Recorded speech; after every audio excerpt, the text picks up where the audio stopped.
Hello အားလုံးပဲမင်္ဂလာပါ Dero by Hini page ကမျိုးပြန်လဲကြိုဆိုလိုက်ပါတယ်ဒီနေ့မှာဆရာ pick up ပိုင်းလေးเนาะသူနဲ့ကိုယ်နဲ့ခြားကအခြေရေးလေးအကြောင်းပေါ့နော်အဲ့တော့ pi 1 pi 2 pi 3ဆိုပြီးတော့ရှိတယ်အဲ့တော့ကိုယ်ကြိုက်နေတဲ့ pi လေးကိုရွေးစီခြင်းပါတယ်အားလုံးပဲရွေးပြီးပြီလို့လည်းထင်ပါတယ်ဆရာတင်ထားတော့2ရက်လောက်ရှိပြီအဲ့တော့2ရက်3ရက်လောက်ရှိပြီအဲ့တော့စကြရအောင်เนาะအဲ့တော့ဒီ pi ရဲ့ energy ကိုတစ်ချက်ကြည့်မယ်เนาะ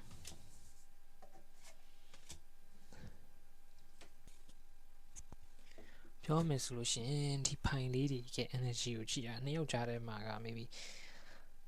everything is gone we are done ဆိုတဲ့ပုံစံမျိုးတစ်ခုလည်းခံစားမိတယ်ဘာလို့လဲဆိုတော့ maybe ကိုယ့်ဘက်ကyou just want to be freedom ကွာlike အဲ့လိုပုံစံမျိုးမြင်ရတယ်maybe ဒီခုအနေနဲ့ပေါ့နော်ဒီအရာဒီအကုန်လုံးကိုဟိုအားလုံးပြီးဆုံးသွားပြီးတော့ဘဝကိုနှစ်ယောက်လုံးအေးချမ်းချမ်းနဲ့ဖြတ်သန်းခြင်းတယ်ဒါမျိုးပေါ့နော်ဒီနေရာမှာပဲကို stack ဖြစ်နေခြင်းဘူးဘဝကိုနှစ်ယောက်ကရှေ့ဆက်လို့မရတဲ့အနေအထားတစ်ခုညှိနှိုင်းလို့မရတဲ့အနေအထားတွေအများကြီးဒီမှာတွေ့နေရတယ်ဘာလို့လဲဆိုတော့ကိုယ့်ရဲ့ပုံစံနဲ့တစ်ဖက်လူရဲ့တွားတဲ့ပုံစံက energy မျိုးတွေအရန်ကို clash ဖြစ်စေရဲ့အနေအထားတစ်ခုလို့တော့ပြောလို့ရတယ် so you already know ကွာ like တစ်ဖက်လူရဲ့ပြောတဲ့စကားတွေတစ်ဖက်လူရဲ့ manipulate လုပ်တဲ့အရာတွေပေါ်မှာကိုယ်တိုင်ကခုချိန်မှာအတိတရားဝင်လာတယ်ဆိုတဲ့အနေအထားတစ်ခုလို့ပြောရမယ်ကိုဘာဆက်လုပ်မယ်ဆိုတဲ့ဟာကိုတိတတ်တာကြီးကိုဟိုမျက်နှာဖုံးကြီးကွာကြလာပြီးဒီအချိန်လေးမှာကွာငါရှေ့ဆက်လို့မရတော့ဘူးဆိုတဲ့နေရာတစ်ခုဒါကိုမြင်တွေ့ရတယ်ပေါ့နော်အကယ်၍မြန်တာငါရှေ့ဆက်သွားမယ်ဆိုလို့ရှိရင်ဖြစ်တဲ့အရာတွေကဆက်ပြီးတော့ဒီ pattern ကိုပဲအမြဲတမ်းဆက်နေအောင်မယ်ဆိုတဲ့အနေအထားတစ်ခုလို့ပြောရမယ်အဲ့တော့ဒါပေမဲ့ကိုယ့်ကို awareness တစ်ခုအနေနဲ့တည်လာတယ် acceptance တစ်ခုအနေနဲ့ကိုတည်လာတဲ့အနေအထားတစ်ခုကြောင့်ပေါ့နော်ဒါပြောမယ်ဆိုလို့ရှိရင်ကောင်းသော changes တစ်ခုတော့ကိုဖြစ်လာမယ်ပြောချင်တဲ့ဘောတော့လားacceptance တစ်ခုလုပ်လိုက်ပြီးတော့ဘယ်လိုမျိုး escape လုပ်အောင်လဲဆိုတဲ့ဟာမျိုးမြင်ရတာပါအဲ့တော့ခုအနေနဲ့ပေါ့ ancestor ရဲ့ message ကိုတစ်ချက်ကြည့်မယ်နော်တခုအနေနဲ့ ancestor ရဲ့ message ကတော့ပြောမယ်ဆိုလို့ရှိရင်သူနဲ့ကိုယ်နဲ့ကြားထဲမှာ clear boundary တခုအနေနဲ့ communicate ကိုပြပြတသားရှင်းရှင်းလင်းလင်းပြောဆိုလုပ်ကိုင်တာမျိုးကပို့ပြီးတော့ကောင်းလိမ့်မယ်ပို့ပြီးတော့အဲ့ဒါကကိုယ်တော့ပို့ပြီးတော့အဆင်ပြေလိမ့်မယ်အဲ့ဒါမှသာလေရှေ့ဆက်တဲ့အခါမျိုးဒီမှာကနှစ်ယောက်လုံးကစိတ်ရှင်းရှင်းနဲ့ပေါ့နော်ရှေ့ဆက်နိုင်တဲ့အနေအထားတစ်ခုလို့ပြောရမှာပေါ့နော်မဟုတ်ဘဲနဲ့ဆိုလို့ရှိရင် toxic relationship တစ်ခုအနေနဲ့တွားနေရမျိုးဖြစ်တယ်ပေါ့နော်ပြောမှဆိုတယောက်အဆူနဲ့ထိုးနေကြတယ်တယောက်နဲ့တယောက်ကြားထဲမှာအဆူတွေထုံးနေတာတွေအများကြီးရှိနေတာဒါပြောမှဆိုလို့ရှိရင်တော့ဟိုစင်ပြေမနေဘူးနော်အဲ့တော့အခုဘာကိုလဲမြင်လဲဆိုလို့ရှိရင်နော် maybe ကိုဘက်ကမျိုးအရှုံးပေးလိုက်တာမျိုးကိုဘက်ကမျိုး white flag ပုံစံမျိုးနဲ့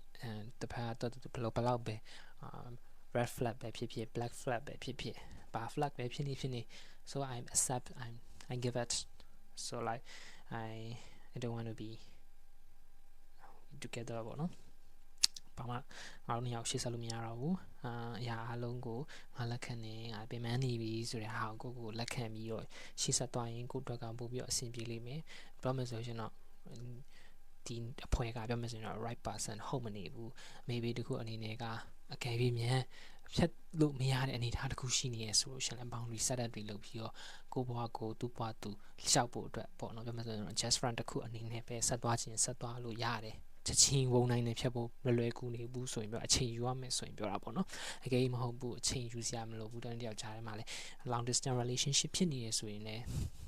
အဲ့ပိုညံ့နေပိုပြီးတော့အဆင်ပြေတယ်ကွာနော် it's very easy to do ကွာနော်ဟုတ်ပြီလား so group 1နေပြီးပါပြီနော် okay group 2တွေစလိုက်ကြရအောင် group 2တွေရဲ့ energy ကိုကြည့်ရတာကmaybe ကိုယ့်ဘက်ကမပြတ်သားတာရှိနေတယ်ထင်တယ်အဲ့တော့ like how to be figure it out ပေါ့နော်မပြတ်သားဘူးဆိုတာဘာမပြတ်သားတာလဲတခုအနေနဲ့ကိုယ်စိတ်ကိုမတိတာလည်းဖြစ်နိုင်တယ်ပေါ့နော် group 2လေးတွေရဲ့ပုံစံမပြတ်သားဘူးဆိုတာဘာလဲဆိုလို့ရှိရင်အတိတ်ကအရာတွေရှိနေလို့ဖြစ်တာပြောမယ်ဆိုလို့ရှိရင် like maybe အတိတ်ကမျိုး past life ရဲ့ခံစားချက်တွေ emotion တွေဒီ trauma တွေဒါတွေရှိလိမ့်မယ် so like အရင်လိုပြင်ဖြစ်လာမှမျိုးကိုနည်းနည်းပေါ့နော်စိုးရိမ်စိတ်တွေများတာမျိုးလေးဒါလေးရှိတတ်တယ်အရင်လိုပြင်ဖြစ်လာရင်ဘယ်လိုလုပ်မလဲအရင်လိုဟိုပျော်ရွှင်မှုတွေမဟုတ်ဘဲနဲ့ကိုယ်လာပြီးတော့အနာတွေပြီးတဲ့အရာတွေပြန်ပေါ်လာရင်ဘယ်လိုလုပ်မလဲဆိုတာမျိုး maybe တစ်ဖက်လူရဲ့အရာပေါ်မှာတန်တရားစိတ်တွေများတာမျိုးရှိတယ်ကွာပြောမယ်ဆိုလို့ရှိရင်ကိုက opposite thinking တွေကိုတအားကိုတွေးနေ negative thinking တွေးတယ်ဆိုတာလည်းတွေးချင်စရာပဲဘာလို့ဆိုကိုခံစားခဲ့ရကိုပဲသိတယ်ဆိုတာပုံစံမျိုးရှိတယ် so တစ်ဖက်လူရဲ့ပုံစံကိုလည်းကြည့်ရတာတော့ like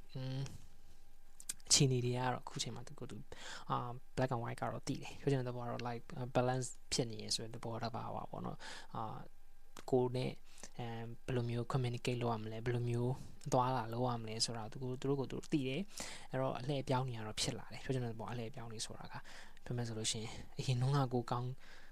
ကိုစိုးခဲ့တယ်ဆိုရင်အခုချိန်မှာကိုကောင်းပြီအဲ့မို့ကိုအဲ့လိုမျိုးပေါ့နော် opposite side ကိုပြန်ရောက်သွားတဲ့သဘောအနေထားတစ်ခုလို့ပြောရမယ်ပြောချင်တဲ့ဘောတော့ maybe ဒီမှာကြည့်ရတာအနေထားတစ်ခုကပါလဲဆိုတော့တစ်ဖက်လူကကိုပြန်ပြီးတော့ favor ပြန်ပေးရမယ့်အနေထားတစ်ခုလို့ပြန်ရောက်လာတဲ့အနေထားတစ်ခုပေါ့အဲ့တော့ပြောမယ်ဆိုရင်ကိုကတော့စင်ပေါ်ပဲဆိုတဲ့အနေထားတစ်ခုပဲ you're on the elephant ပေါ့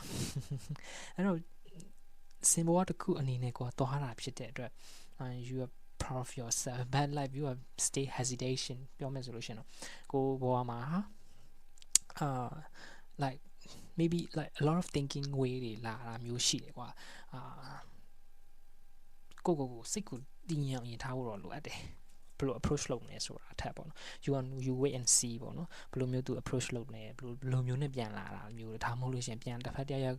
ကိုနဲ့အဆက်အသွယ်ပြတ်နေတဲ့လူကပြန်လာမျိုးလည်းဖြစ်နိုင်တယ်ဒီအဖွဲ့လေးတွေမှာဟို balance မမျှတဲ့အရာမျိုးတွေအများကြီးရှိတယ်ကွာဒါပေမဲ့ခဏပျောက်သွားပြီးခဏပြန်ပေါ်လာတာမျိုးဒါမျိုးလေးတွေကို straight နေရတယ်ဒါမှမဟုတ်လို့ရှင်လည်းအခုအနေထားတစ်ခုမှာကိုဘက်က trauma ရပြီးတော့တစ်ဖက်လူရဲ့ပြီးတဲ့ trauma ရပြီးတော့တစ်ဖက်လူကအခုချိန်မှာပြန်ကောင်းလာတဲ့အချိန်မှာအရင်လိုပြန်ဖြစ်သွားမလားဆိုတဲ့စိတ်တွေပေါ့နော်ပြောမှဆိုရုပ်ရှင်ဇာတ်ကား drama ရမ်းဆန်နေတယ်အဲ့တော့ပြောမှဆိုလို့ရှင်တော့ဒီ healing process ကကိုကလုပ်နေရတဲ့အနေအထားတကူသူနဲ့ပတ်သက်ရင်အဲ့လိုပုံစံမျိုးကိုမြင်နေရတာ哦အဲ့တော့သူနဲ့ပတ်သက်ရင်သူ့ရဲ့ပြောင်းလဲသွားတဲ့အရာကြီးပေါ်မှာသူကိုယ်တိုင်ကအန်အောနေတာမျိုးလေးရှိတယ် so like ရင်လိုပျော်ရွှင်မှုတွေပြီးနိုင်မှာလားเนาะ choices တခုအနေနဲ့ဆိုတော့ကိုရိုင်းကပြောမယ်ဆိုလို့ရှိရင်တော့သူ့ရဲ့ပြောတဲ့ပုံစံတွေအမှုရာတွေကြည့်ပြီးတော့ကိုလှုပ်ရှားဖို့ပဲရေးကြည့်တယ်เนาะအဲ့တော့ ancestor ရဲ့ message ကိုတစ်ချက်ကြည့်အောင် okay လာတော့ကောင်းဘယ်လိုရမလဲကိုစီကိုပြန်ပြီးတော့ဒီလိုမျိုးကောင်းတဲ့အရာတွေကောင်းတဲ့feedback တွေပုံစံမျိုးပြန်ရတဲ့ဟာတွေ reflect ပြန်ဖြစ်တဲ့ဟာတွေအကုန်လုံးဒီဒါကိုတော့ကောင်းမှုဖြစ်လာတာမျိုးတွေများတယ်ပေါ့နော်ပြောမယ်ဆိုရှင်တော့ right person တကူအနေနဲ့ပြန်ဖြစ်တာမျိုးဒါပြောမယ်ဆိုရှင်တော့ကိုယ့်ရဲ့ပေးထားတဲ့အရာတွေကြောင့်ကိုယ့်ရဲ့ပေးထားတဲ့ကိုပေးဆက်ထားတဲ့အရာတွေကြောင့်ပေါ့နော်ကိုရှိမှဖြစ်ဒါမဲ့တကူအနေနဲ့ you have to patient more ပေါ့နော်အများကြီးကိုပေါ့နော်ဟိုပြောချင်တဲ့ဘောတော့သူနဲ့ပတ်သက်ပြီးတော့စိတ်တန်တရားစိတ်တွေကိုတဖြည်းဖြည်း short ရအောင်မယ် short ပြီးတော့မှဆဆရအဆင်ပြေလာနိုင်တယ်အဲ့တော့တခုအနေနဲ့တော့အခုကာလာမှာပို့ပြီး view site ပါဘာလို့ဆိုတော့ retrograde ကာလာဖြစ်တယ်ညထက်ကွန် retrograde ဖြစ်တဲ့အတွက်အဆင်ပြေမပြေကြီးဆိုတာတော့ကိုယ့်ရဲ့စိတ်ပေါ်မှာမူတည်တယ်เนาะဟုတ်ပြီလားအဲ့တော့ကိုယ့်ရဲ့ thinking way တွေကို positive mindset ကိုပြောင်းပြီးတော့နေထိုင်ပါလို့ပြောရင်းနဲ့ပဲ group 2လေးတွေအဆုံးသတ်မယ်เนาะhello ကဲအခု group 3လေးတွေအလဲရောက်ပါပြီကဲ group 3လေးတွေရဲ့ဟောကြည့်ကြရအောင် group 3လေးတွေရဲ့ပုံစံသူတို့ရဲ့ပုံစံပေါ့နော်ဟောကြည့်ရတာကတော့ကိုယ့်ဘက်ကလိုအပ်နေတဲ့အရာတွေကိုတစ်ဖက်လူကအရင်ဖြည့်ဆည်းပေးနေရဆိုတဲ့ခံစားချက်မျိုးတော့ပြရတယ် so ဘာတွေများပြောချင်နေလဲကိုနဲ့ကြားရတဲ့အချီကိစ္စကြောင့်တစ်ချက်ကြည့်အောင်ပေါ့နော်ကဲတခါလေးချလိုက်ပြီး group 3လေးတွေရှည်နေမှာဆိုလို့ခုအနေနဲ့ပေါ့နော်ကြည့်ရတာကဘာလဲဆိုလို့ရှင်တခုပေါ့နော် like သူနဲ့ကိုနဲ့ကြားထဲမှာဖြစ်နေတဲ့ပုံစံတွေတွားနေတဲ့အရာတွေက like မတူကြဘူးသိရမလားဟိုစဉ်းစားပုံစဉ်းစားနေလည်းမတူကြသလိုသူတို့ကိုယ့်ရဲ့လုပ်ပုံတွေပြောမှဆိုလို့ရှင်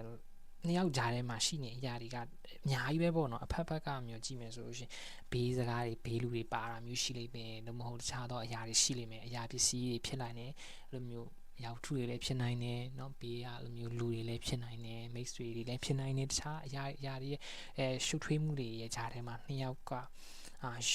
ဂျာညံ့နေအဲ့လိုပုံစံမျိုးပြောရမှာပေါ့နှစ်ယောက်ဂျာတော့ညံ့နေမှာပေါ့အဲ့နှစ်ယောက်ကိုဘေးကမျိုးညှက်ထားပြီးတော့အဲ့လိုမျိုးပေါ့နော်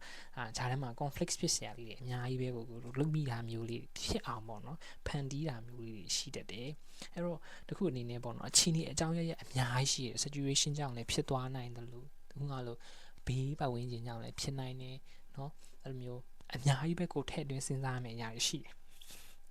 အဲ့တော့ဗာလဲဆိုလို့ရှင်တခုကနှစ်ယောက်ကြားထဲမှာတခုအနေနဲ့ပေါ့နော် maybe အခုလာပြီးတော့နားထောင်နေတဲ့လူရဲ့ကာယကရှင်ရဲ့စိတ်ကကြတော့ဗာလဲဆိုလို့ရှင်ဒီကနေ့ပတ်သက်ပြီးတော့ကိုအမှန်တရားကိုအရင်သိကျင်တယ်အမှန်တရားကိုသိကျင်တယ်ဘာကြောင့်ဆိုတဲ့ဟာမျိုးပေါ့နော်တစ်ဖက်လူကိုလုံးဝကိုကိုယ့်ပေါ်မှာတကယ်ကောပြပြတသားဆိုတဲ့စိတ်မျိုးနဲ့ပေါ့တကယ်ရောကိုယ့်ပေါ်မှာတကယ်ရောအချစ်စစ်ချစ်မှန်နဲ့ပြီးရဲ့လားပြီးနိုင်မှာလားဆိုတဲ့ဟာမျိုးအမြင်နဲ့သူ့မှာဒီ question ခေါင်းထဲမှာအမြင်နဲ့ရှိနေအဲ့အဖြေကိုလိုချင်နေတာပေါ့နော် so like comment solution တော့အဓိကကတော့ like ပြပြတသားတစ်ခုအနေနဲ့ပြောတစ်ဖက်လူကပြောလာတဲ့အခါမျိုးဆိုရင်တော့ကိုယ်နဲ့ alignment တစ်ခုအနေနဲ့ဖြစ်သွားနိုင်တယ်ဆိုတဲ့ဟာမျိုးတော့ပြတယ်အဲ့တော့တခုပါလဲဆိုလို့ရှိရင်နှစ်ယောက်ခြားထဲမှာအရာဒီခြားအရာတွေထဲသွင်းမစင်စားဘဲနဲ့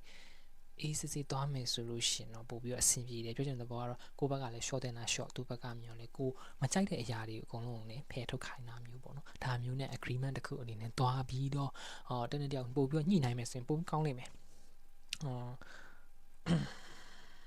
yeah